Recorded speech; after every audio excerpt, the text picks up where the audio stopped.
Why did you choose radiology? Well, radiology was sort of like a love at first sight for me. According to you, is it worth paying 2 to 3 crores which people are normally giving to private colleges to actually take the radiology seat? I think paying those crores of rupees, you can, expect a return of income over that. But if you're the first doctor in your family, क्या तरीका है teleradiology में grow करने का? is to start your own teleradiology firm. और जो रख रहे हो रेडियोलॉजिस्ट उनको 400 रुपए देना शुरू कर दो. That is how the cycle continues. What's the future scope of courses like FRCR now? Once you have that thappa of FRCR being cleared, your payment grade would be. I think radiology and AI is the two most fierce competitors right now. AI will eat up radiology in upcoming 5 years or so. We need to stop training radiology residents because in the next 5 years, radiologists are not going to have any work to do. We are building India's largest community of medicos, and thank you so much, each one of you, for making it a possibility. Today, we are going to talk about one of the most interesting topics in the medical world: radiology and artificial intelligence. Are radiologists actually in danger? Will AI be the end of radiology in the next 10 years? And to discuss this very important aspect of radiology, apart from the usual, the journey, the struggles, and everything, we have invited a very important guest. I have known him personally for last 10 years or so. He's a national level educator with more than 10 years of experience in teaching. He runs his own private setup in Pune and is a staunch believer in artificial intelligence. He believes in this theory that radiologists who do not adapt to AI will actually not be radiologists anymore. So let's put our hands together and let's welcome my dear friend Dr. Mayur Kulkarni. So welcome Dr. Mayur sir to the Nachiket Bhatia show. Thank you, sir. Thank you very much. It's an honor and privilege to be here with you. Thank you, sir. Sir, I think everybody knows you. You have been in the field for last 20 years now. You have been you are an inspiration. You had an amazing journey. So before we get into the part of the radiology and its professional aspect, we would like to know everything about your journey. How did you get in the field of MBBS, and then what all happened? So, I come from a very humble background, a typical middle class family. I'm the first doctor in my family. I did my MBBS from Dr. VM Government Medical College in Solapur. And I was good at academics, always used to be in the first 10 in my class, but I had a lot of extracurricular interests. So I was always I was the general secretary of my college, so I was into an organization of these cultural fests, sports events, and all these things. I was fond of public speaking, so I was always a part of these debate competitions and elocutions and various college level, state level competitions. Little did I know that this would actually turn into a profession into my later life, but that was how it was meant to be. Met the love of my life, my soulmate in my MBBS days, fell in love with Dr. Kavita. She's my wife. She was the hardworking kind of the person. I was the happy-go-lucky type. And that is what she's doing today also. She's taking care of the kids, bringing them up, looking after the family. While I am here with you, having fun over this podcast and taking my classes. Did not get a good rank in my first attempt. Cracked the entrance in my second attempt though, got into radiology. I did my MD from BJ Medical College, Pune, Sassoon Hospitals in Pune. Fell in love with my professional soulmate, that is the subject of radiology, as soon as I joined there. And I love teaching my particular subject. So far so good, looking back, living the dream life as of today. Sir, once you became a radiologist, at that time, I'm sure you must have other options also, because for radiology, I think आपकी बहुत अच्छी rank तो आई होगी. Right. So उस time पे what was your mindset? Why did you choose radiology? Honestly, at my rank, there were all possible options that I could take. And on a lighter note, when I decided to take radiology, it was very difficult for me to convince my parents that radiology would be the right choice, because the first thought they had was that they wanted me to take up MD medicine and start my own hospital. But when I told them about radiology, कि ये क्या होता है और आजकल क्या है, it was a tough time convincing them about it. So when my dad came with me to the counseling, मेरा रैंक 90 था तभी ऑल इंडिया, एंड उन्होंने देखा कि मेरा रैंक आते आते सारे रेडियोलॉजी के सीट्स उड़ रहे थे. तो that is how we realised how radiology was the real in-demand branch at that time. But with radiology, why did I choose radiology? Well, radiology was sort of like a love at first sight for me. I had a short stint in radiology during my internship, and I was fortunate enough to pick up what importance this particular branch would carry going ahead. I wanted to be that person who sits on the chair, reporting chair at 3 a.m. in the middle of the night, looking at an unconscious patient CT scan or MRI while the medicine guy and the surgeon stands behind me, waiting for me to tell him what the patient actually has, sort of a detective like feeling. And that is my word would be the word which would guide them towards patient management. It was like a powerful position. I wanted to be there, and I thought as a radiologist, when I'm doing this, I could create a significant clinical impact, and that is the reason why I chose radiology. With God's grace, my efforts paid off, got a rank which enabled me to get into radiology. So was the money factor that radiology is a very high paying branch, that kind of parameter also in the No, consideration? honestly, it was not. And it is also not a fact. I think this is a myth that needs to be busted. If you look at various medical specialities, radiology is not even a branch which would get you to the top 5 of the highest earning branches. So I don't know, a lot of media misinformation campaign has been run about the level of incomes that radiologists usually earn, but it is an absolute misconception. Radiology is not one of the highest paying branches, no. So according to you, which are the top 5? I think surgical branches are the ones which are the top paying branches. Along with it, nowadays you'll have cardiology, gastroenterology with all the procedures that they do. So see, in medical branches, you can see a patient, admit him, treat him. But in a surgical branch, when you are performing all these complex surgeries, if you manage to do 2, 3, 4 surgeries a day, the level of income that you would earn, it is sort of limitless, and no other branch can actually match it. So I think surgical branches are the ones which are the top earning branches, followed by medical branches, and that is where radiology comes in somewhere. Why there this myth exists actually that radiology is the highest paying branch? I don't know. I think one reason for it could be that because people pay these crores of rupees to get admission into radiology, and I think that has probably sort of led to the misconception that if you're putting up an investment which is so big to get into a branch, it would mean that you would be earning the similar amount of returns when you practice it. So I think that could be the root cause of this particular misconception, but otherwise it is not a fact. Radiology incomes per se do not come into the top 5 of various specialties is what I would say. So according to you, is it like worth paying 2 to 3 crores which people are normally giving to private colleges to actually take the radiology seat? If you have a family setup of radiology with multiple modalities, so you have a legacy business to carry on forward, which is a set practice of many years, and all you need to do now is to get a degree so that you can sit on that chair and continue with that particular practice. I think paying those crores of rupees, you can expect a return of income over that. But if not, if you're the first doctor in your family and if you're going to start your radiology practice, if you are going to pay those crores of rupees, if you have not paid them as yet, please think about it, because it is going to be a heck of a job to get that investment back. Do you ever miss patient interaction in this field?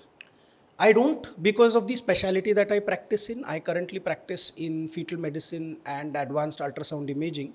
And this is one specialty where I interact with patients day in and day out. Every patient I do, I have reserved about 10 minutes of history taking and interacting and speaking with the patient before I scan them.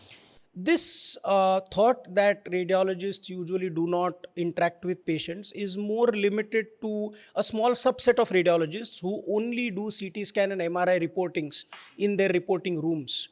Even in that, there is a subset of radiologists who will do the CT guided interventions where you are actually supposed to evaluate a patient, do a pre-procedure workup for the patient, get a fitness for that particular procedure, do the procedure, take a round and monitor the patient after your procedure is done. So there's a lot of interaction which is involved.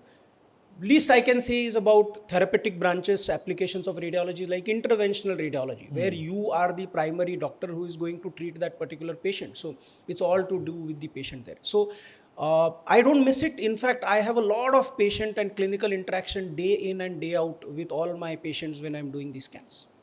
I have a complaint. 90% of you have still not subscribed to the channel. So before moving forward, please go ahead, press the subscribe button and click the bell icon.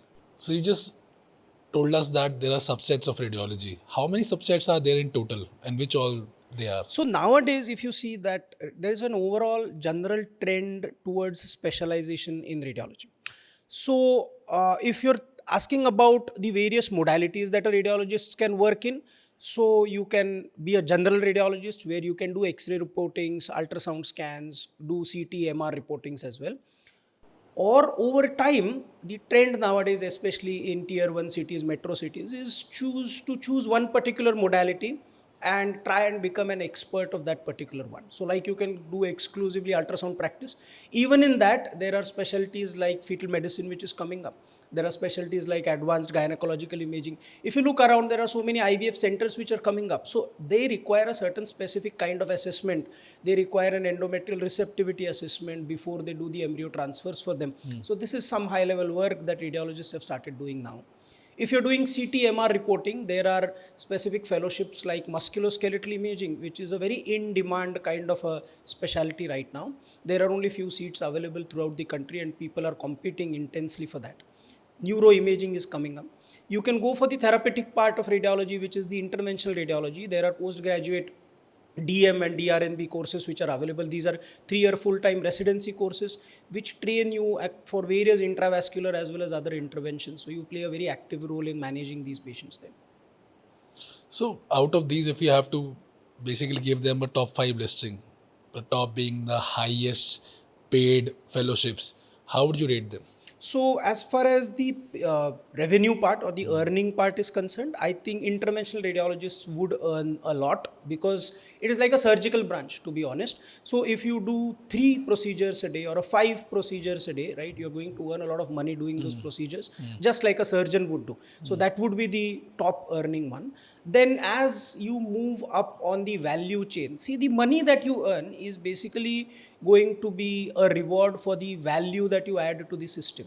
So if a normal radiologist is going to do a USG abdomen, he is going to be able to charge say 2000 rupees or 3000 rupees for doing that in a metro city.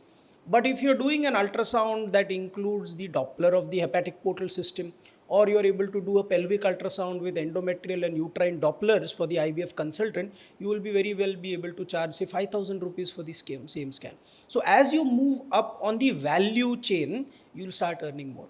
So after interventional radiologists, all your neuroimaging experts or your specific musculoskeletal imaging experts would earn more. So would be the fetal medicine specialists who again will do all these procedures like amniocentesis, chorionic villus sampling. So IR people would be the top, followed by fetal medicine consultants who do all these interventions, followed by specialists in neuroimaging, musculoskeletal imaging, advanced gynae imaging. Breast imaging is a new emerging specialty these days. So as you move on the move up along the value chain, you start earning more.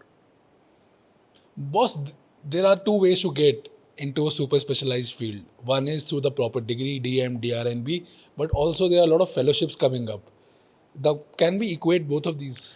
To be honest, it will be preferable if you have a degree, right, like a DM or a DRNB. But these degrees of DM and DRNB are currently available. If I stick to radiology, they are only available in the field of interventional radiology and neuroimaging, and that's it. There is no DM available specifically for musculoskeletal imaging, or say, for example, neuroimaging is one DM which is available. But for the others, right? So where you do not have these particular degrees, you can do these fellowships. And as long as you're good, if you can convince your clinician, right, that you're good at what you're doing, you're able to create that clinical impact, I think at the end, over the next 5 years or so, your degree won't really matter. The kind of clinical skill that you bring to the table is what is going to make a difference. Also, I've heard a lot from a lot of people, and I personally believe this also, that radiologists have a lot of ample time in their hand. So is that part also true, because of which time they are able to devote, into multiple streams at one point of time, and that's why they are able to generate multiple streams of revenue also. Now, does this hold true for radiology? Is radiology a chill branch? Boss, I feel that आप chill तभी होते हो जब आप किसी दूसरे के लिए काम कर रहे हो, राइट? जब खुद का सेटअप होता है, you are an entrepreneur, I am sure you are managing so many things, तो तो वो एक नारायण मूर्ति सर का एक कोट बहुत कंट्रोवर्शियल हुआ था बीच में, आपने पढ़ा होगा 80 hours ही said I work 70 hours a week, I have been doing that for 40 years. तो उसने जो बोला था वो ऑन बिहाफ ऑफ एंटरप्रेनर्स बोला था, उस पर बहुत कंट्रोवर्सी हुआ। और उसको कंट्रोवर्सी की जिसने किया वो खुद they were all employees in different different field. So that is the difference, right. आप चिल तब होते हो जब आप किसी दूसरे के लिए काम कर रहे हो, लेकिन जब आपका खुद का सेटअप हो, when you are building your own dream institute, say when you are building a center of excellence, कुछ चिल नहीं होता boss. I have seen, it all depends upon the person and the nature of setup that you are working in. I have seen an MD medicine person working for 6 hours a day and going on month-long vacations. And I have seen a radiologist, including me, who runs his own clinic, and sometimes on Saturdays or holidays when everybody else has a holiday and comes in for a scan, I end up working for 12-13 hours a day. और मुझे पता है कि मेरे setup में कल अगर एक नया कॉम्प्लिकेटेड सेकेंड ओपिनियन के लिए केस आने वाला है, तो 9 से 9 काम करने के बाद रात को 10:30 बजे जाके मुझे एक आर्टिकल खोल के पढ़ना पड़ता है, क्योंकि मेरा खुद का सेटअप है, my reputation is at stake and the patient is going to come to you. So if you are building your own dream, then a work-life balance is, I think, a myth that does not apply to radiology. But yes, of course, the question that you asked was about if radiologists are working on 8-hour shifts. जैसे आप medical college में हो, you go there 9 to 5, उसको पंच करके आप 5 बजे बाहर आ गए, तो then you have time, then you can become a radiologist plus an AI researcher, और a radiologist plus, say for example, a healthcare entrepreneur or a screenplay writer or a travel blog person. So there's a lot of time to do, but that depends upon what setup you are and whether you're running your own clinic. That is what makes the real difference, I feel. How good is teleradiology right now? Teleradiology is good in certain specific situations, is what I feel. So it is the work from home equivalent of IT professionals. तो आप ऐसे situation में हो जहाँ पे आप जाके hospital में 8-10 घंटे का जॉब नहीं कर सकते हो। Suppose you have a small baby at home and you are not able to go to a hospital and work for long hours, then teleradiology is an ideal solution for you, क्योंकि आप घर बैठ के दिन में 4-5-6 घंटा जितना time मिले, you can report these CT scans, MRIs, and the meter will keep on running based on how much work you can do. You will gain income. Suppose you are based in a tier 2, tier 3 city in the periphery, जहाँ पे ज़्यादा job openings नहीं हैं, तो you can get some teleradiology openings, you can keep reporting from home and you can keep on earning money. But there is a lot of competition in teleradiology, and there is a certain limit to what you can earn in teleradiology, because boss, you are paid peanuts there. So for an X-ray reporting in teleradiology, you will be paid 50 rupees. For a CT scan brain reporting, you will be paid 200-250 rupees. For an MR or a body CT, you will be paid about 400 rupees. So you will have to really slog it out if you have to create wealth in teleradiology. क्या तरीका है teleradiology में grow करने का? Grow करने का, तो you start your own teleradiology setup. So you don't work for someone else's teleradiology firm, you create your own firm. So I have seen many of my colleagues flying out to the Middle East, going to countries like Oman, right, getting a chain of hospitals, signed contract with a chain of hospitals, ताकि आप यहाँ बैठ के वो पूरे hospitals का सारा reporting आप टेली पे करो, and then you hire 2 more radiologists to work for you, so that you are not stuck to your computer for 24 hours a day. I have seen such few of my colleagues कि जब उनका employ नहीं है और वो अपने बच्चे की बर्थडे पार्टी में है और यहाँ पे केक कट हो रहा है और ये यहाँ पे बैठ के लैपटॉप पे स्कैन रिपोर्ट कर रहे हैं. When you are an entrepreneur, you are an owner, you have to do that. But the only way to earn money, big money in radiology, in teleradiology specifically, is to start your own teleradiology firm, get contracts from a wide range of hospitals, and hire radiologists and earn profits. That is how you can earn. और जो रख रहे हो radiologist उनको 400 रुपये देना शुरू कर दो. हाँ, तो that is how the cycle continues. अच्छा, so what are the other ways to basically make the big money in radiology? So after radiology specialization, so once you are out in the market as a radiologist, if we look at the various streams and how you will get paid, this is what I think would be from the highest to the lowest. So the highest amount of money that you would earn is when you own your own private imaging clinic, right? So you would earn, if you have multiple modalities, you have been set, you are set in practice, say for about 5 plus 10 years, right? You will be earning close to around 8-10 lakhs a month. That can go up to 15, 20, 25 lakhs also.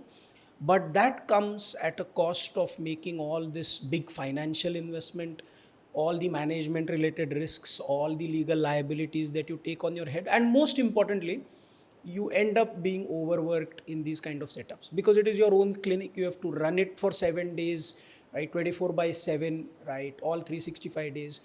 So I am sitting here recording this podcast with you today and I've got 4 calls from my clinicians today morning telling me कि sir ये urgent case है और इसका आज ही scan चाहिए और आपसे report चाहिए.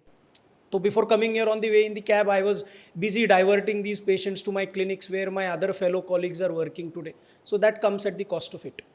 The second I feel in the payment wise would be if you are at a very high academic teaching position in teaching institutes, especially private medical colleges, where you have radiology residents under you, you are the PG teacher, because then the hospital will be generating a lot of revenue from these residents when they take admission, so they will also be paying you a big share. This is a relaxed and chill life because you're working for that medical college, you have 8-9 hour shifts, no emergencies, thoda sa management dikhna hai, teaching karna hai, and then you have around 50 legal holidays throughout the year.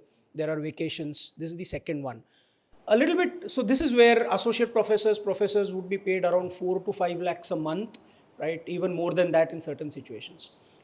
What comes below it is, I think, consultants who work in private as job, say consultants in medical imaging clinics or in corporate hospitals. So, but there are pressures here. They are paid, usually a senior consultant in a corporate hospital is paid around 3.5 to 5 lakhs a month, 10% up and down of this. Similar is the payment in private imaging centers. But then यहाँ पे थोड़ा सा toxicity level हो जाता है क्योंकि private clinics में there is a pressure कि कम से कम समय में आपको ज़्यादा से ज़्यादा स्कैन्स करने हैं क्योंकि वो रेवेन्यू का पूरा मैथमेटिक्स उस पर डिपेंडेंट है. कॉर्पोरेट्स में there is a different type of corporate toxicity where you have to, there is a TAT time which is involve, turn around time for a CT scan. तो रात को 10 बजे भी सीटी होता है तो 1 घंटे में उसका रिपोर्ट आउट होना है. The lowest in this hierarchy are those who are being employed by a teleradiology setup because you are going to be paid peanuts for it. So one is owning and creating your own private imaging setup is the highest paying part.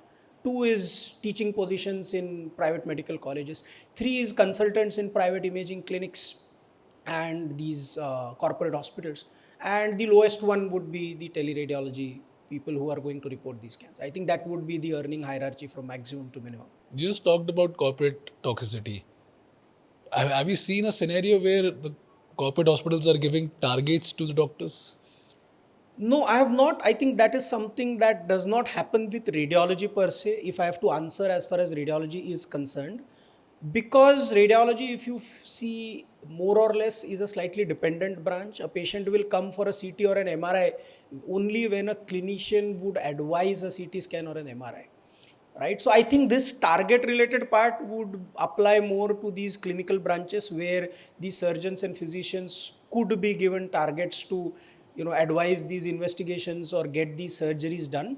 But for radiology, I have not come across this, for the simple reason that probably we are dependent upon what the clinician is going to advise and we are only supposed to execute it and get those scans done. And normally, what kind of TAT do corporate hospitals expect from a doctor?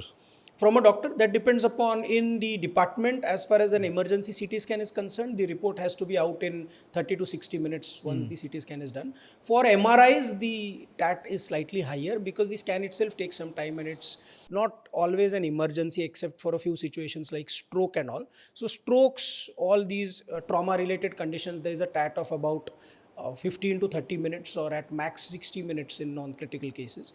But for MRI, the TAT is usually quite long. So we can actually call up the patient or inform the patient that you will be getting the report after 6 to 8 hours or maybe even the next day morning, if it is not a clinical emergency. Ultrasound, so there is no TAT because once the scan is done, the report is usually completed in the next half an hour or so. What happens when the TAT is not met? If the TAT is not met, then there are corporate managers who step in and there are soft worded warnings which are given and then there are these corporate love letters which are written to these consultants, so then they have to reply it in a similar fashion and that is what goes on. So that is where the little bit of toxicity part comes up, but this is to ensure that the department remains efficient going ahead, but this is what happens in corporates. Don't you think that this kind of practices can actually lead to mistakes from doctors? That can happen, definitely that can happen.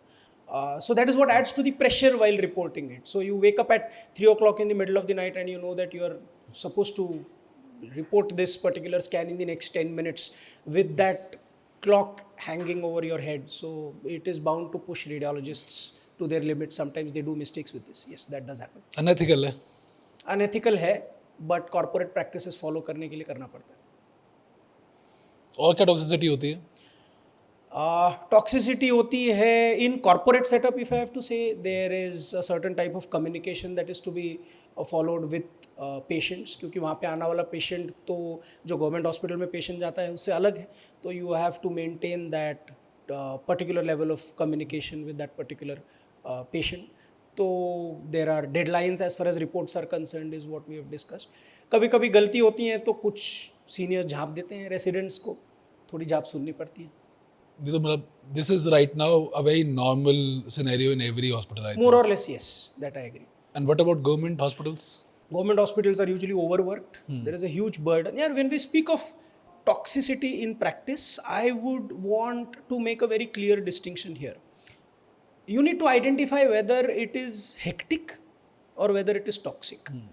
Let us first focus on hectic. वो एक चक दे India में शाहरुख खान का बहुत famous भाषण है जो वो and में अपने टीम को सुनाता है. वो कहता है 70 मिनट है तुम्हारे पास, राइट? आपकी ज़िंदगी के सबसे इम्पोर्टेंट 70 मिनट.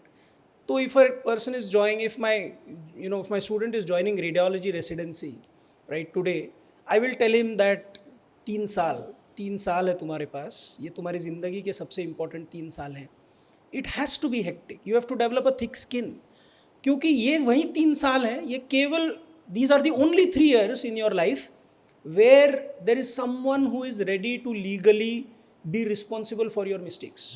बाहर प्राइवेट प्रैक्टिस में एसआरशिप में जाके मिस्टेक्स करोगे तो you will end up being liable for it. लेकिन रेसिडेंसी में अगर मिस्टेक करोगे तो इवेंचुअली योर लेक्चरर और your head of department is going to take responsible for it.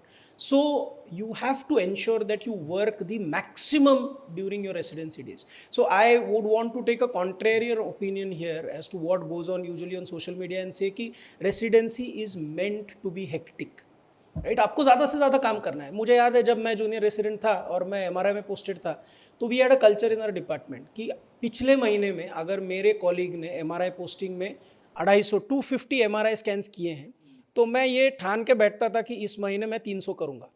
तो मैं रात को 8 बजे मेरे सर्जन मेडिसिन कॉलीग्स को फ़ोन करता था, बोलते हैं तुम्हारे पास क्या है, एक ब्रेन ट्यूमर है, भेज दो. मैं रात को 10 बजे उसका स्कैन करूँगा. तो that is how we competed with each other. We ended up seeing more cases, ended up attending more reportings and we ended up being a better clinical radiologist. So develop a thick skin. कोई कुछ थोड़ा बहुत झाप देगा उससे कुछ फर्क नहीं पड़ेगा. Develop a thick skin.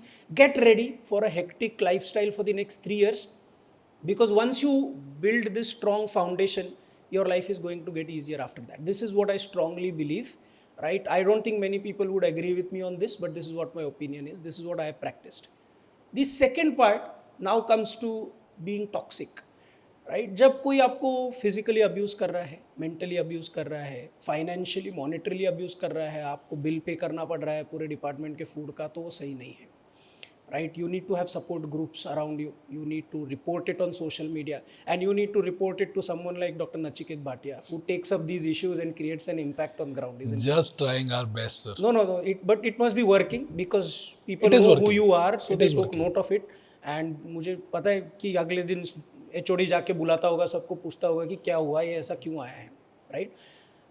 But the most important thing मुझे पता है क्या लगता है कि the change must come within ourselves. वो कहते हैं ना कि उम्र भर गालिब यही भूल करता रहा, धूल चेहरे पर थी बट आईना साफ करता रहा. तो if every junior decides that I want to change this system, this toxicity will end in the next 1 year. Because अगले साल जब आप सीनियर बनोगे, तो when I joined my residency, my senior batch kept a very formal relationship with us for the first 1 month of the residency.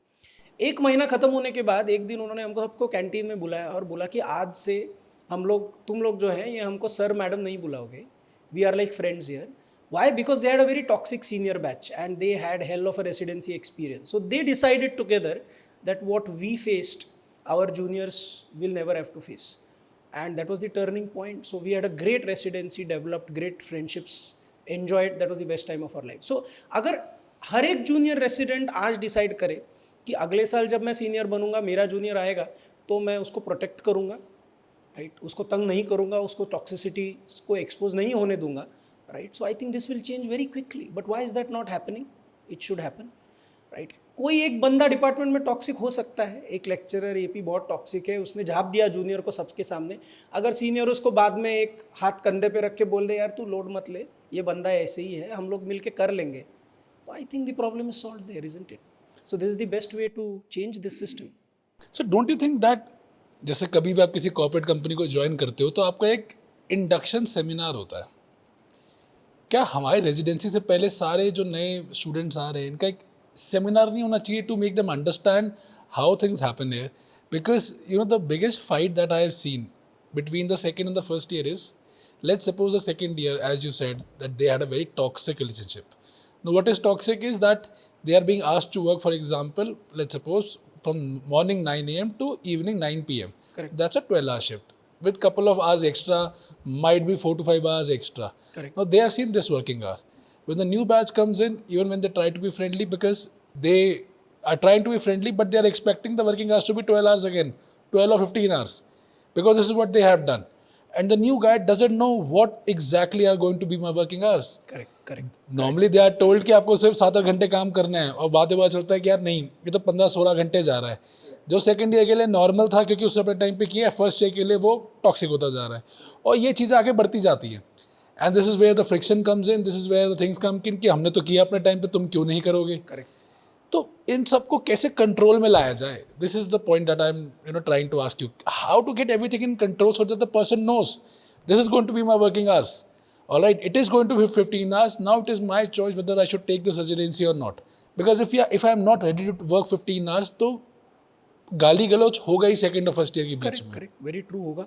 See, the point that you are supposed to work for 12 hours or more than that, especially in government institutes, also comes from the point that there's very poor infrastructure available in our institutes. There are very few people. If you look at the number of residents who are supposed to cater to that wide range of patients, high number of patients that are going to come, so it ends up in the only result that comes out of it is that the doctor residents there are being overworked. Her residency से पहले हर medical college में ऐसा एक induction seminar होना चाहिए जिसमें you are made aware of what the working conditions are in that particular hospital, what is expected from you. अगर एक दिन पे आपको 12 घंटे काम करने को पड़ भी रहा है, but is it that you are going to get a compensatory off on the next day? क्या आप दूसरे दिन थोड़ा लेट आ सकते हो? You can take adequate rest, whether those provisions have been thought of. Our dean made a very interesting statement in one of these induction programs that we had at the start of our residency. He said that a junior resident is the backbone of any particular medical teaching institute or hospital. क्योंकि कौन काम कर रहा है रात को 3 बजे 4 बजे जब कैजुअलिटी में कोई पेशेंट आ रहा है, तो फर्स्ट रिस्पॉन्डर कौन है? फर्स्ट रिस्पॉन्डर तो जूनियर रेसिडेंट है. लेक्चरर तो रूम पे बैठा है. सीआर तो जो थर्ड ईयर रेसिडेंट है वो तो अपनी पढ़ाई का अपने एग्जाम का पढ़ाई कर रहा है. तो junior resident is actually the actual backbone of that entire institute, but he is also the person who is exploited the most in that institute because nobody is caring about him.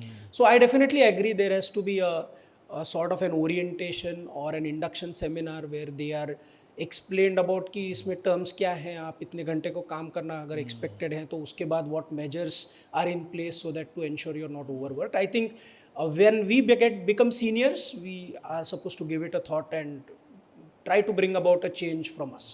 That is how it will change. Very true. I think it's time. Yes, The complete system needs a major overhaul. I agree. And I think they need fixed working hours. They need to be treated as humans. Exactly. Not just work machines. कि बस first year में आ गए हैं, second year वाले खुश हो जाते हैं कि अब सारा काम इन पे थोप दो, थर्ड ईयर वाले खुश है कि हम तो चलो अब अलग हो चुके हैं, ये फर्स्ट ईयर आ गए, इन पे सारा काम थोप दो, और वो फर्स्ट ईयर पहले एक साल पूरा पिसता और that toxicity continues. Exactly. I agree. 2 things need to change. Our attitude needs to change. जब हम जूनियर हैं, हमने क्या फेस किया है, हम सीनियर बनने के बाद we should remember that, not forget that. 2, the institutional infrastructure needs to change. Let that be in the number of residents. Why don't we increase the number of residents in a department so that अगर weekly duty, emergency duty 12 घंटा करने भी पड़ रहा है तो you have to do it once in a week. if there are adequate number of residents available in the department. So both things have to change is what I feel. तो अगर आपको मौका मिले, प्रधानमंत्री बन गए आप, now you have the option to change the medical system. How would you do that? If in pertaining to this discussion of medical residents being exploited and being overworked, what I'll simply do is कि हर एक medical teacher जो अभी है hospitals में, उसके under जितने medical seats approved हैं, post graduate seats approved हैं, मैं उसका नंबर डबल कर दूंगा. तो आज अगर किसी डिपार्टमेंट में 10 रेसिडेंट्स हैं, तो नेक्स्ट ईयर से उसी डिपार्टमेंट में 20 रेसिडेंट्स आएंगे, तो काम डिवाइड हो जाएगा. अब कुछ लोग ये भी बोलेंगे कि आगे जाके इससे बहुत ज़्यादा सैचुरेशन हो जाएगा. But I think we are blessed with a very big population. Currently in India, there is enough for every doctor to practice, right? And therefore, doctors will do very well. But I will definitely increase the number of residency seats in these institutes so that my resident is not overworked. Or sir, what would be your advice to a new JR1 joining radiology residency? Now, even in radiology, what I feel is that I joined my radiology residency in the year 2010. So it has been 15 years down the line. And now I feel that things have really changed. Gradually, even radiology is moving towards a specialization kind of a domain. So I would tell the junior resident one, get ready for long working hours. जितना ज़्यादा से ज़्यादा काम कर सको उतना करो residency में, उतना सीखो. At the same time, by doing this work, you try to identify what your interest is, because this is the time where you can start working. अगर आपको FRCR करना है तो you can work on that. If you think कि मुझे आगे जाके ultrasound is something that I am liking, so what specialization options can you pursue in ultrasound? Can you do a fetal medicine practice going ahead? Would you want to be a breast imaging specialist? There are avenues available. Start thinking about it. अगर आपको intervention में जाना है तो start preparing for the entrance, super speciality entrance which is going to be held immediately after your MD. So during these 3 years of residency, develop a strong foundation of all the modalities. At the same time, keep tapping as to what is your specific region of interest. Start working towards specializing in that particular interest. So what's the future scope of courses like FRCR now? FRCR is good if you have to go abroad and work in the UK or even in Gulf. Once you have that thappa of FRCR being cleared, your payment grade would be significantly elevated, right? FRCR nowadays is like a stamp of competency. So when you go to corporate hospitals, you are competing against a colleague who is MD or DNB, and you have cleared FRCR in addition to being an MD or a DNB. So that is where it will bring in more credibility. So you would be given a preference because you have cracked exam which is considered to be a difficult one. So you are given that credibility. It is like a credibility ka thappa when you are competing for jobs in India if you have done your FRCR. So is it like any comparison between DM and FRCR? No, DM is very specific. DM is sort of a specialization because FRCR is never in a particular domain. Right, it is for general radiology, encompassing all the modalities of radiology. That is what FRCR is. Whereas DM is specific. So DM in radiology is for neuroimaging or interventional radiology. So then you become a specialist in a particular field when you are a DM. So there would not be a comparison between FRCR and DM person. So do you think that like in next 5 to 7 years, general radiology will actually be eradicated and only radiologists who have done specialist fellowship or super specialization, only they will pertain in the market?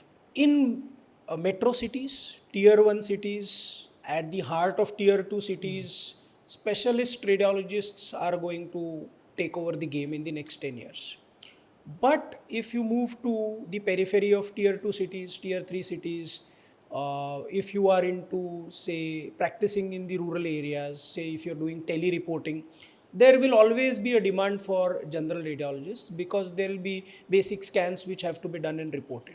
So you have to figure out where you are going to practice in future, and that is how you'll have to plan whether you have to specialize and into what domain. So tier 1 specialization is mandatory. Is the new trend now. Mandatory. Yes. In the next 10 years, yes, mandatory. So even if the normally what people consider is radiology, dermatology, that these are end branches. End branches, yeah. That's the main point of taking them. This will not hold true for major tier 1 cities in the next 5 to 10 years. So you'll have to specialize into something. Boss, you have opened up your own setup also. You have been working it for like what, 7 years now? 10 years now. 10 We started years. in 2015, So what was the point in your life you thought, I'm not working as a employee anymore. Now it's a time I need to start my own practice. Honestly, this was something which was imbibed in my mind with my seniors, that you are in a branch where you have to become an entrepreneur and you have to start your own practice. Things fell into place by God's grace easily because I took up radiology, my wife took up pathology. So it was a match made in heaven as far as diagnostic is concerned. So we were really set off, we were prepared to put up our own setup. But I thought I should be getting in a partner with me, because there is always some amount of struggle which is involved when you're trying to set up your own clinic. So I was fortunate enough to meet a good friend. We were together for 3 years of residency. We had our visions aligned as to what we do want to do going ahead. And that is how we thought of putting up our own venture. It was a very small setup that we started in 2015. Gradually, slowly, surely, we have been growing, and today we are at a good place. Well, I'm going a little bit off topic here, but many people say this. So basically, getting your partner in a business as a partner, all right, getting your spouse as a partner, it is always a double-edged sword. Did you ever felt so? I have been on the fortunate side of things, where I have not yet been exposed to a drawdown or a setback because of the partnerships that I have been involved in. But that is because I have followed certain rules as to what my partners bring on the table and how we form these partnerships. So, see, having a partner is extremely, extremely important when you're going into practice. Why? Because it kinds of divides the capital that you put up, it divides the risks that you're taking, it divides or and reduces thereby the But liabilities. when your spouse is a partner, then the risk and everything is yours only. That I agree, but when your spouse is a partner and you have that good understanding with each other, you can make things to be as smooth as in the clinic as they are in the home. So in most places, if you see, there are complementary branches that spouses would take up when given a choice. So an obstetrician would usually have a pediatrician as a spouse. So that is something which is planned, and that is what goes hand in hand. Now, most important thing that I felt when I had a partner in radiology in my setup is that we could divide our time that we devote to the venture. Because as I said, when we started our clinic, the clinic is not going to earn you a lot of money in the initial 2, 3, 4 years. So if you're two partners there, each one of you can contribute 4 hours in that clinic. You still have about 4 to 5 good hours where you can work outside. So meter chalta rahega, and you can support your livelihood and your responsibilities and liabilities with that. Partner choose करने में, I think there are some very important things you should think of. One and very important is, what is your long-term vision? क्योंकि what you want to achieve, when you want to achieve it, how you want to achieve it is very important. Suppose you want to go in a very slow and steady fashion, but your partner wants to bring in celebrities and market very aggressively, get into referral practices, and scale and grow in a corporate style, irrespective of what you do on the other side, then your thoughts don't match, and it is going to create unnecessary conflicts and frictions. So your long-term vision is very important. Two, you need to have absolute trust, because there are going to be situations where there will be financial decisions that will have to be made independently. There will be patients, complications that would happen. So you need to have blind trust into your partner, where you must be able to any time of the day and night, you need to stand up and protect your partner. You need to have trust in that. One thing that I have realized over 10 years is that you need to be a little bit adaptable and flexible, because when you made that partnership in 2015 is what I made it with my colleague, and we were both bachelors. We were ready to work for 10 hours, 12 hours, even on Sundays is what we worked at the start, and we were fully dedicated to this particular setup. As time has passed, both of us have gotten married, we have our families, we have our kids, we have increased responsibilities. So now if you ask me, am I willing to work for 12 hours? Sometimes I have to in my clinic, but I would prefer to slightly bring down my working hours. I would prefer to go on a vacation when my kids have a holiday. So I want to specialize into a branch like fetal medicine now, which I had not thought of when I started this venture. So as you go ahead, new things happen in your life, priorities change, families grow. So you need to be a little bit adaptable and flexible with your partner. You need to sit on the table and discuss कि boss अब मुझे ऐसा ऐसा करना है तो कैसे किया जा सकता है. That is very important. So when you started your own lab, I think the mindset came in कि अब मुझे अपना काम शुरू करना है. कैसे शुरू किया? We started in a very, very frugal way. So we were fortunate enough to rent a place which was at a good location. We put up a very basic ultrasound machine, a basic X-ray unit, and extremely basic pathology equipments. I think radiology and pathology दोनों setup को combine करें तो we had put in an investment of about 30 to 40 lakhs at that time, and that is how we started. And we slowly, as I said, because we were partners in that, two of us, so we used to, one used to get the morning session done, say 9 to 1, 2 p.m. I used to do the evening session from 5 to 9 p.m. And rest of the time मैं सुबह कहीं और काम करता था. My partner used to work somewhere else in the afternoon. So that is how we managed it. We did not draw a single penny as salary from our unit for the first 2 years, till the time we could break even, till the time we could pay off the loan that we had taken up for the machine. So ये 40 lakhs में भी हमने almost 20 lakh तो loan लिया था, क्योंकि ये होता है ना कि as doctors we don't earn, we earn peanuts at the start of our career. So residency में हमारे वक्त 30,000 पगार था, वो तो ऐसे उड़ जाता था. Today residents are paid higher, but inflation eats that out. So when we actually decided to put in those 20 lakhs, I had to borrow 2, 3, 4 lakhs from my father, my brother, and that is how we made the down payments, but rest all was loan. Because we were in a partnership, I said we did not draw a single penny as salary from the clinic. And then gradually after 2 years, we started taking partly a little bit of amount as salaries there. Next 5 years, radiology में एक important aspect ये है private practice का कि a significant cost of your setup is your equipment. और वो equipment का life say for ultrasound machine is about 5 to 7 years. What you have bought 5 years back is now getting obsolete. So you have to upgrade to a higher equipment which is more costlier. So you always have to keep building a corpus कि यार मुझे 5 साल बाद अगर ये machine खरीदना है, इसका cost 1 CR है, तो मुझे इसके लिए अभी से कुछ corpus जमा भी करना है.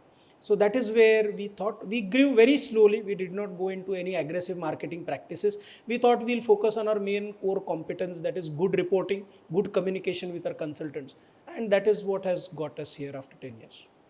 So what was the capital that you put when you started the lab, and how did you divide it? मतलब what was the interior costing? What was the capex basically? What was the, how many machines you started? How many machines you have it now? तो उस time पर machines पे कितना पैसा लगाया? आपको कैसे सोचा कि ये वाली machines are ultra important and this is one, these are the ones which will basically get in phase 2 and phase 3. तो ये decisions आपने कैसे लिए? So this came by speaking to my seniors and my friends and colleagues who were already practicing. So क्या होता है कभी कभी कि when you are a resident or a lecturer in a department, you are never taught, or there's no discussion happening about the economic and practical aspects of these things, which is the precise question that you've asked. So we spoke to a lot of friends, colleagues who were actually practicing. To be honest, the ultrasound machine that we bought at that time had a cost of 20 lakhs. It was a very basic ultrasound machine, जिसपे कुछ 3D 4D नहीं था. At that time, as far as obstetric imaging is concerned, it was a very basic machine. We could just barely do all these scans on it. कुछ difficult scans के लिए it was really a tough task to do it on that. We bought a basic X-ray equipment, which was a digital X-ray, a CR unit, not a DR, a CR unit, and an X-ray tube, which was cost to दोनों मिला के around 15 lakhs. We bought, as far as pathology, that is my wife's unit is concerned, we bought all the basic cell counters, we bought the basic hematology setup, which were all semi-automated and not automated. This equipment cost was about 40 lakhs is what we put in. We were smart enough to put in another 10 lakhs as a buffer corpus, right? Just to look for or keep it as a, what you can say is something to fall back on. Because when you're starting a business, there could be emergencies. जैसे ऐसा होता है कि there are specific months of the year like May where everybody goes out on a vacation, so the number of patients that you see in your private clinics is very less. Same is what happens in the month of Diwali, where everybody is on a vacation, so someone goes out, so nobody actually wants to visit a doctor. So these 2 months your revenue is going to go extremely down. So you have to think for that. Your EMIs are not going to stop, your rent is not going to stop. So you need to create a buffer for these emergencies and some untoward, emergencies that can happen in private practice. So we had a buffer of about 10 lakhs. Thankfully, we never had to touch it. It kept on earning some interests, and we could use it when we decided to upgrade our equipments. So in the future, sir, what's your plan with the clinic? How big do you want to make it? So currently we are practicing into specialized ultrasound. So we want to evolve into a center of excellence for specialized ultrasound. So we are currently working in the field of advanced gynec imaging with IVF consultants, doing all these endometrial receptivity scans. We are doing fibroid mappings. We are doing endometriosis mappings. This is something that very few people are currently doing. Our vision is that we evolve into a center of excellence for this. Along with this, we have been pursuing our aim to become a fetal medicine expert in that particular domain. There's a learning curve to it. We are constantly upskilling ourselves, going across these newer articles, recent advances, and trying to become a good fetal medicine consultant. So that is what we aspire to be in the next few years. So how many team members do you have to run this setup? Currently, we are about 4 radiologists working at 2 setups. So 2 radiologists in one setup. Me and my partner handle individual different setups where we work full time from about 9 to 6, 7 p.m. in the evening is what we work. And we have another of our colleagues, one each in each of the clinics, which comes in. And we are working parallel. We have 2 machines. So while I am working and doing some detailed time consuming scans on one machine, there's another consultant sitting in another room who is handling these walk-in patients who have come in for screening or acute, say, renal colics or pain in abdomens, which has come. So that is how we are working currently. That is the team of doctors we have in our clinic. We have a pathologist. She's my wife, which handles the central processing of all the pathology unit of the samples. And apart from that, we have a staff of close to about 20 people scattered across our clinics who work in different roles. So do you also work on a referral basis with the nearby doctors? No, to be honest, we were lucky at a certain point in time where we gave up on referral practice.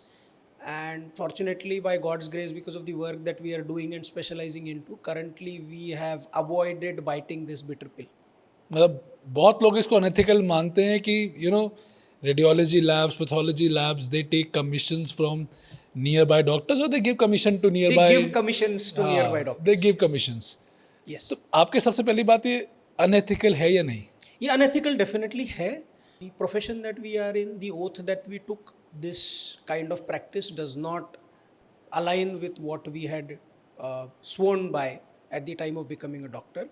Unfortunately, this practice of referral practice, of sharing your revenue with someone else, is a bitter pill that radiologists are, or say pathologists for that matter, are forced to bite or swallow this pill, not because they want to, but because they are forced to.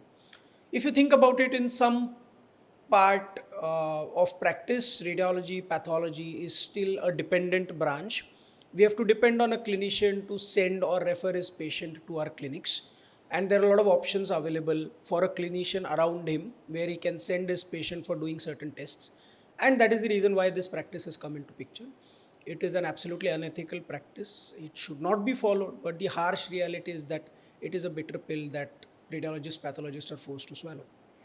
So do you think that doubling the seats of residency will automatically make double the residents, double the radiology doctors और double the labs हो जाएंगी तो automatically OPD वाले उतने ही हैं, labs double होती जा रही हैं, तो हर बंदा शायद कमीशन ही ज़्यादा दे सकता है कि पेशेंट मेरे पास आए. As I said, when you take a particular decision that is going to impact such a large population, it is going to have effects on both sides. So there will be some positive effects and there will be some challenges that it will create. So अगर radiology, pathology का seats बढ़ रहा है तो उसके साथ MD medicine, obstetricians का भी seat बढ़ेगा, right? Pediatrician seats भी बढ़ेगा. तो overall what you will find is there will be more doctors available to treat the patient. जैसा मैंने पहले कहा, right now and at least for the next 15-20 years, India is blessed with a big population base, so there's everything which is enough for doctors to treat. On a lighter note, अगर आपने मोदी जी का 2014 में भाषण सुना होगा, जब वो पहली बार प्रधानमंत्री बने थे, तो वो कहते थे 125 करोड़ देशवासी. और आज का अगर भाषण सुना होगा 2 दिन पहले का, तो वो कहते हैं कि 140 करोड़ देशवासी. तो 10 साल में 15 करोड़ बढ़े ना. तो ये 15 करोड़ लोगों के लिए ज़्यादा रेडियोलॉजिस्ट, ज़्यादा पैथोलॉजिस्ट, ज़्यादा एमडी मेडिसिन फिजिशियंस की ज़रूरत है. So we are blessed that way. I don't think it will become a problem. I think radiology and AI is the two most fierce competitors right now. And everybody, every new radiology resident, is messaging me, ki, sir, is this part true that AI will eat up radiology in upcoming 5 years or so? So what is your opinion? I am the fifth radiologist on your podcast, Dr. Chiket, and this question has been asked to each and every one of them. Yes. जो भी इस पे कहना था, बोलना था, सब बोल चुके हैं. Let me just give you a real life example of what I've come across. There is a Nobel laureate by the name of Geoffrey Hinton. He is called as the godfather of AI for his extensive work in deep learning and all these neural networks. So in the year 2016, इसने कहा था कि very respected guy in the field of AI. तो इसने कहा था कि जैसे वो कार्टून होता है जिसमें कार्टून कैरेक्टर क्लिफ के ऊपर से कूद जाता है या स्पीड में जा रहा है, तो इसको एक पॉइंट पे जाके पता चलता है कि इसके नीचे ज़मीन नहीं है तो ये गिर जाएगा. तो इसने बोला था कि if you are practising as a radiologist, please understand that you are already over the edge of the cliff. There is no ground beneath your feet, and now you are any moment you are going to just drop down and crash into the ground. In the year 2016 इस बंदे ने कहा था कि we need to stop training radiology residents, he had said, because in the next 5 years, note कीजिए, in the next 5 years he said that radiologists are not going to have any work to do because deep learning, machine learning protocols are going to replace the radiologist completely. अब अगर इतने बड़े आदमी ने कुछ कहा था तो वो सोचकर ही कहा होगा. उसने कहा था इन द ईयर 2016 कि अगले 5 साल में रेडियोलॉजिस्ट एक्सटिंक्ट हो जाएंगे. आज हम लोग बैठे हैं in the second half of 2025. Is there an increased demand for radiologists in each and every city? The answer is definitely yes, right? So, see, problem तब होता है जब we think of AI as being a threat to your clinical practice. अगर आप ये aspect को निकाल दो, अगर ये रिप्लेस करने वाला टर्मिनोलॉजी को हटा दो, क्योंकि ये नहीं होने वाला है. Let me take a contrarian view on this, irrespective of what how many people agree with this और don't agree with this. I think AI can never replace radiologists for what value they bring into clinical practice. Can it take over some parts of radiology practice like X-ray reporting? Definitely yes, and they are doing that today. Can they do the work of an interventional radiologist? The answer is no. Can they do the work of doing interventions like amniocentesis or chorionic villus sampling just using AI where radiologist plays no role at all? The answer is definitely no. So, if you stop thinking about radiologist as a threat or a replacement kind of a thing, then I think things are very all right. Things are going very well. What is AI? My take on AI, therefore, is that it is not going to replace any of the doctors, but it is going to act as an augmenting tool for doctors. See, as doctors, हम लोग बहुत सारे tools को use करते हैं जो अपना life बहुत easy बनाता है. We use tools like a stethoscope. Now, let me just elaborate on this example. Stethoscope invent होने से पहले जो फिजिशियंस थे वो ऑस्कल्टेट करने के लिए क्या करते थे कि पेशेंट के चेस्ट पे अपना कान रख के ब्रेथ साउंड्स, कार्डियक साउंड्स को सुनते थे. स्टेथोस्कोप बनाया रेने लेनेक ने इन द ईयर 1816. उसने सबसे पहले जब ये ट्यूब वगैरह डाल के स्टेथोस्कोप बनाया, you know what the reaction was of established physicians at that time? It was pessimism, it was scepticism, often ridicule. और बाद में क्या हुआ? There was gradual universal acceptance of a stethoscope. Stethoscope is considered to be a symbol of being a doctor now. अब पता है stethoscope के साथ क्या हो रहा है? There is a US FDA approved AI powered stethoscope which is there in the market. तो आप इसे क्या करो? That stethoscope connects via Bluetooth to an app on your mobile phone, smartphone. जब आप पेशेंट को ऑस्कल्टेट कर रहे हो तो that sound is sent to that particular app which is AI enabled.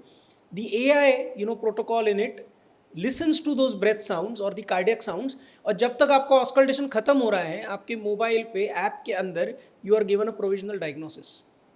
Now just imagine if you take this stethoscope, which is an AI powered stethoscope with that app, to your medicine head of department or your associate professor today. Can you imagine what reaction he will have? Right, such a senior person in the field, he will ridicule that resident. He will be skeptic about it. He will be pessimistic about it. लेकिन क्या होगा, वही होगा जो normal stethoscope के साथ हुआ. Everybody will have to gradually accept this. So think of AI as not any ordinary tool. क्योंकि स्टेथोस्कोप के पास ब्रेन नहीं है, लेकिन आज के स्टेथोस्कोप के पास AI वाला ब्रेन है. तो it is an augmenting tool for doctors. It is going to make your life easier. It is going to remove all these mundane things, clerical things, repetitive things that you do in your day-to-day practice, so that you can do more productive things in life. Sir इसी को लेके तो डर है.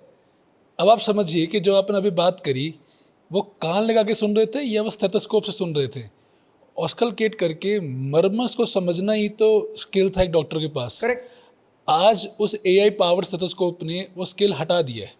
यानी कि जो doctor पहले और बेटर होने की कोशिश करते थे, अब हर डॉक्टर सेम होने लग जाएगा, क्योंकि डायग्नोसिस तो आपके पास आ गया ना. Correct. तो कोई भी अस्पताल अब किसी भी डॉक्टर को ज़रा सा भी एक्स्ट्रा पैसा उसके स्किल के भरोसे पे नहीं देना चाहेगा.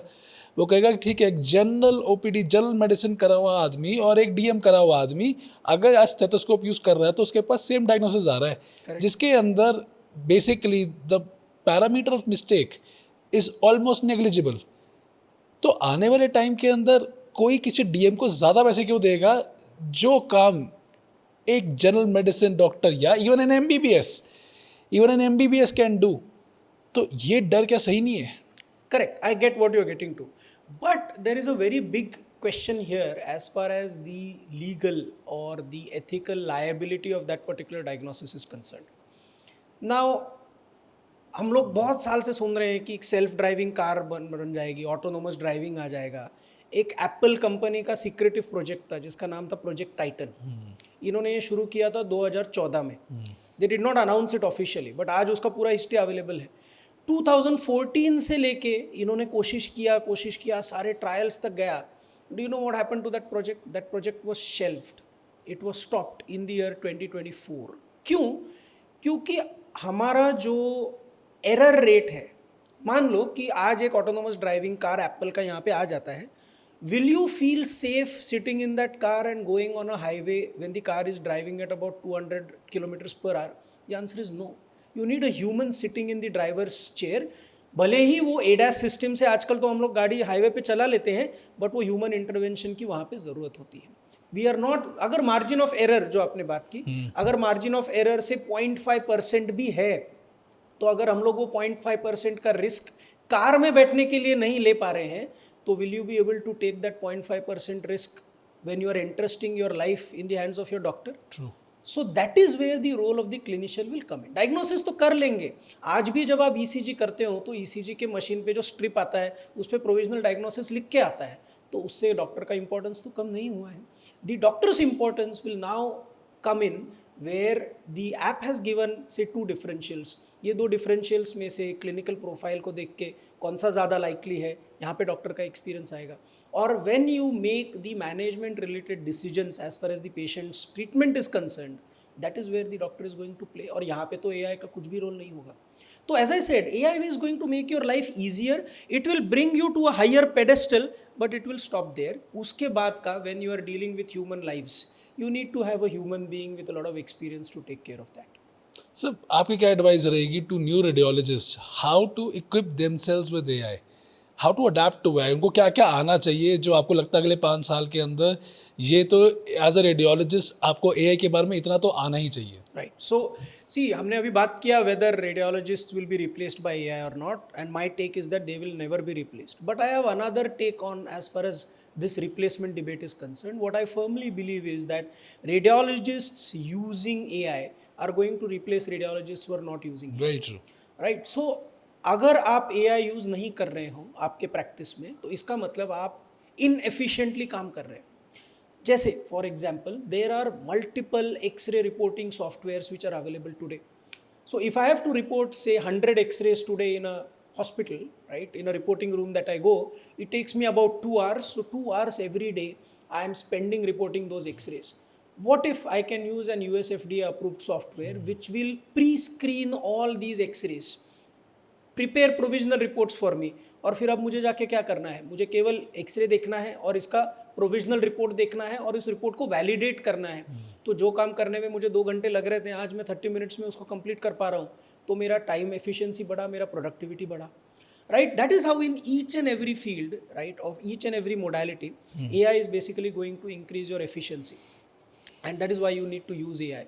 Various good AI tools are available, right? There are various USFDA softwares which are available, which you need to integrate in your practice. And that is how AI will make you a better radiologist or a doctor. Very true, sir. Sir, आप, while being a radiologist, you also became an educator. How did you get into the field of education?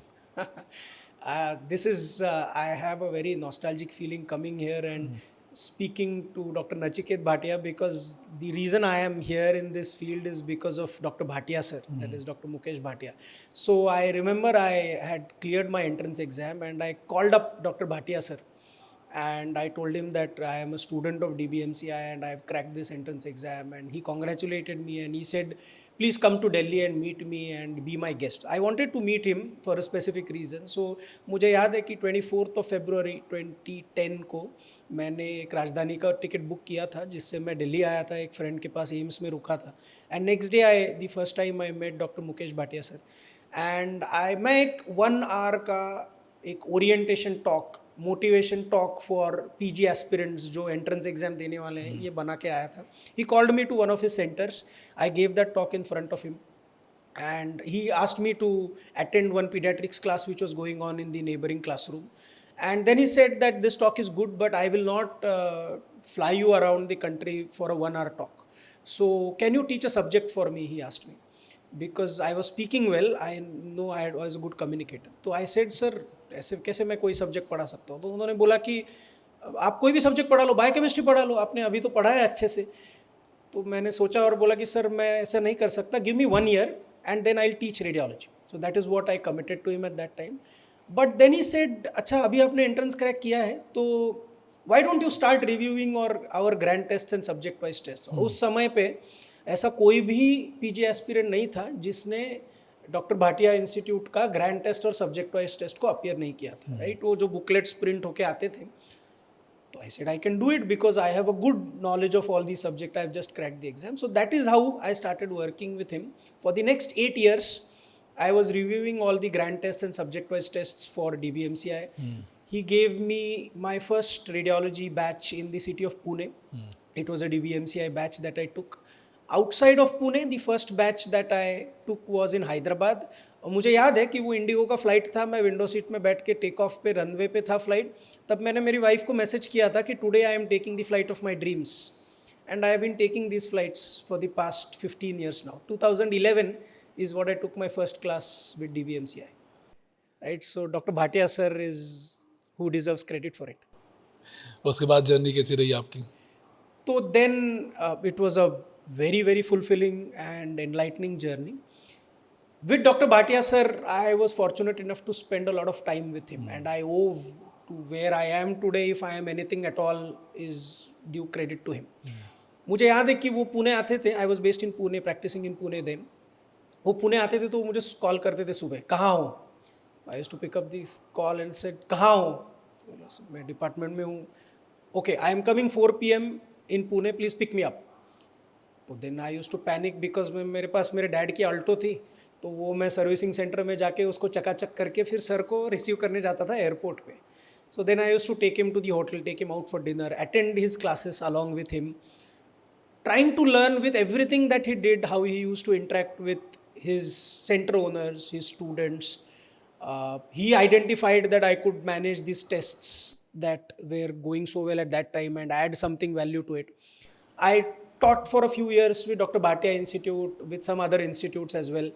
And then somewhere around 2018-19, I think there was a boom of online or app-based teaching. I was fortunate enough to be on one of these apps, and that is why I am here today. नहीं, आप सारे नाम ले सकते हो, अभी कोई issue नहीं है. Correct. No hesitation in taking names. So as I started with DBMCI, I was working with Speed Medical Institute for a long period of time. And 2018-19 is when I joined Marrow, basically. So that is the time since when I am with Marrow. तो आपकी कोई advice to new radiologist और new MBBS students who want to get into the field of education, they want to start teaching but उनको समझ नहीं आ रहा कि कैसे करना है, तो कैसे करना चाहिए उनको? See, today, if you ask me, at my time I was first asked to give a demo class, offline class, एक क्लासरूम के अंदर डेमो क्लास होता था, फिर उसका स्टूडेंट का फीडबैक देख के आपको अगला क्लास मिलता था. That is how we could start. Today things are relatively easier because आपको डेमो देने के लिए यूट्यूब का प्लेटफॉर्म अवेलेबल है. So the best thing if you have to create a niche for yourself in the market today is you start teaching on YouTube, create your channel, right? If your content is good, people will start following you, and that is how you climb up the ladder of reputation. People will start knowing you, recognizing you, and automatically the doors of institutes will open for you. So आज अगर आपको इस field में teaching करना है तो you have to, the start or the first step is going to be the online platforms like YouTube, and eventually when you start doing well, institutes और बाकी ऐप बेस्ड प्लेटफॉर्म्स का दरवाजे अपने आप खुलेंगे when you are doing good on YouTube. So you have seen the world of education, the world of medical in and out. According to you, in the next 10 years, which will be the top 5 most booming branches? And you have to tell me the super specialty ones, all right? It can be pediatrics or it has to be something super specialist. It has to be something in super specialty. So let me start with radiology. I feel specialty radiology is going to boom like anything. Let me be more specific. Which one? Yeah, let me be more specific for it. So fetal medicine, right? Musculoskeletal imaging, breast imaging, and interventional radiology is what I feel is going to do best, because this is niche related work. There's going to be always more demand for fetal medicine specialists, interventional radiologists, and the specialties that I just mentioned. So in radiology, if you ask me, I think these 4 specialties are going to do very well. Next, I feel, unfortunately so, but oncology and related things are going to do well. So that would include oncosurgeons, medical oncologists, radiation oncotherapists as well. Nuclear medicine, I think, is going to do very well. The proof of the pudding would be to, if you just look at the seat matrix in your NEET PG entrances, right, just in the counseling sessions, every year the seat of nuclear medicine is going to, rapidly increasing. So that is going to be a big deal. Emergency medicine and critical care, I think, is going to do well because of the increasing awareness of these specialties. Any hospital goes for a NABH registration, they need to have an emergency medicine unit. Point of care is gaining huge emphasis. All said and done, I feel that psychiatry and mental health practice is also going to do very well. Because though the followers on Instagram or friends on Facebook keep on increasing, the real people to people contact or friendships for that matter are not as good as they were in the pre-social media era. And that is where I think the role of psychiatrists, psychologists, medical health practitioners would come in. So this is what I think would do well going ahead. Very true, sir. So thank you so much. काफ़ी interesting conversation हुई sir हमारे बीच में, but अभी हमारा show ख़त्म नहीं हुआ है. I still have some quick rapid fire questions for you. Sir, we have very simple 2 rules. You have to be super spontaneous and super truthful. All right. So what's the first app you check in the morning? WhatsApp, bad habit, trying to change it. First thing you bought with your own salary? I bought my dream bike. It was Avenger. Oh. Down payment के लिए पैसे थे, बाकी daddy ने भरे थे. फिर मेरे बाकी के सैलरीज से आई मेड EMI में payments to my dad, and that is how I owned it completely. Avenger का रौला था एक टाइम पे. हाँ बिल्कुल sir. So would you rather invest in gold or crypto? None. Equity. I am a pure long term equity investor. I don't like gold. My wife invests in gold और आजकल वो बहुत खुश है. Who was your first role model? My first role model was a teacher by the name of Dr. Abhang Prabhu. He teaches for NEET UG. He has his own institute, and I still remember a day when I was attending his class. उसने कुछ हमको intracoelomic, extracoelomic, inside the body, outside the body का कुछ concept समझाया था, and I was so overwhelmed with it कि मैं घर आया और मैंने मॉम डैड को बोला कि I am not studying for IIT from tomorrow, I want to become a doctor and I will be a doctor. That was the turning point. Sir, if you could change one thing in your life, what would that be? I could probably spend more time with my kids, which my profession does not allow me to do right now. I'm a radiologist, but having 2 full-time professions, being a radiology practitioner and a teacher at the same time, does not give me the luxury of time. अभी ना एक मैंने line पढ़ी थी उसके लिए कि एक जगह पे कोई बंदा बात कर रहा है जहाँ पे स्टेबिलिटी की बात चल रही है, तो उन्होंने यही कहा कि उस बंदे ने कि एक पीढ़ी को तो अपनी खुशी सैक्रिफाइस करनी पड़ती है Very true. ताकि आगे आने वाली पीढ़ियाँ खुशी से जिए. Very true. Very true. Agreed. इतनी अच्छी लाइन लगी मुझे ये बात. Agreed, sir. Absolutely true. Best said. Yes. Sir, happiest moment of your life.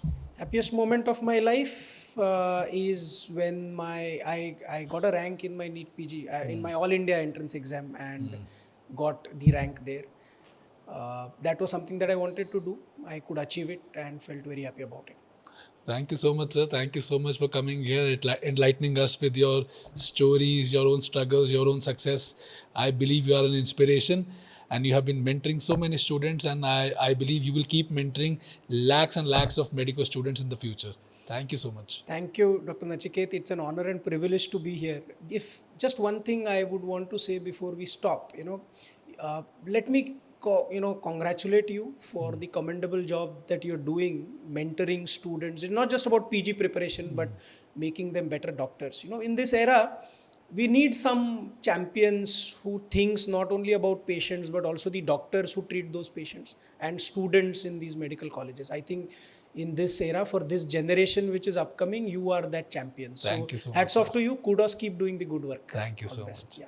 And thank you guys for watching today's show. I believe everything we need to know about radiology as a profession has been clearly discussed by Sir. How to set up your own practice, how will artificial intelligence affect this field, and the very true statement, radiologists will not be replaced by AI, but radiologists who do not adapt to AI will be replaced. So be that radiologist who is future ready, be the radiologist who is committed to the branch, and be the radiologist who people respect no matter where you go. Thank you so much. God bless you, and do not forget to like, share and subscribe.